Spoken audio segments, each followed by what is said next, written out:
প্রথমবার দেখে ঋষদের বোলিংয়ে মুগ্ধ ইংলিশ তারকা।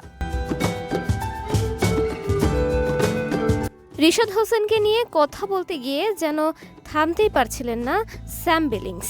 এমনকি সংবাদ সম্মেলনে যে প্রশ্নের উত্তর দিতে চেয়েছিলেন তাতে ঋষদ ছিলেন খানিক অপ্রাসঙ্গিক। তবে ইংলিশ এই তারকা তো ভীষণ মুগ্ধ বাংলাদেশের এই লেগিকে নিয়ে।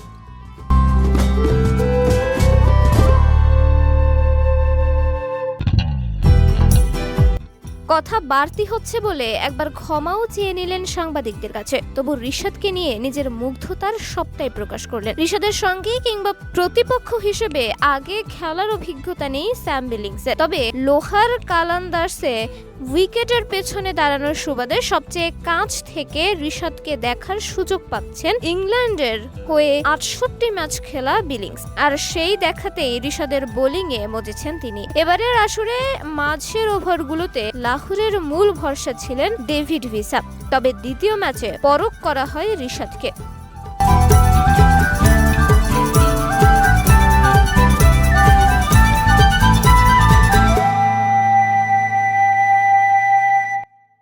এরপর টানা 2 ম্যাচে 3টি উইকেট, লাহোরকে জয়ের পথেও ফিরিয়েছিলেন তিনি।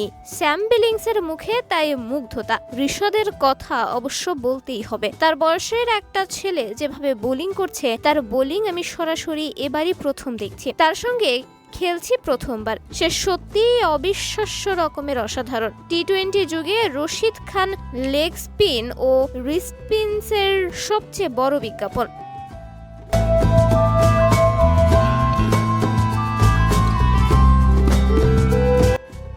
বাংলাদেশের তারকাকে সেই রশিদ খানের সঙ্গে তুলনা করলেন স্যাম বিলিংস। ক্রিকেটের সেই সংস্করণের রিস্ট স্পিন খুবই গুরুত্বপূর্ণ, কারণ মাঝের ওভারগুলোয় এটা উইকেট নেয়ার কার্যকর উপায়। সে অসাধারণ। সবশেষে আমি যখন এখানে ছিলাম, মাঝের ওভারগুলোর জন্য আমাদের দলে ছিল রাশিদ খান। তার বোলিং পেস আক্রমণকে দারুণভাবে সহায়তা করেছিল। এবার সে দলে দারুণ প্রভাব রাখছে এবং ভালো লাগছে যে পেসাররাও তাদের সম্ভাবনার সবটুকু লাগাচ্ছে। দলকে জয় এনে দেয়া এই বোলিং পারফরম্যান্সের পর ঋষদকে নিয়ে স্তুতি ঝরল লোহার কালান্দার্স আধুনিক শাহিন আফ্রিদিও। দলকে জয় এনে দেওয়া বোলিং পারফরম্যান্সের পর ঋষদকে নিয়ে প্রস্তুতি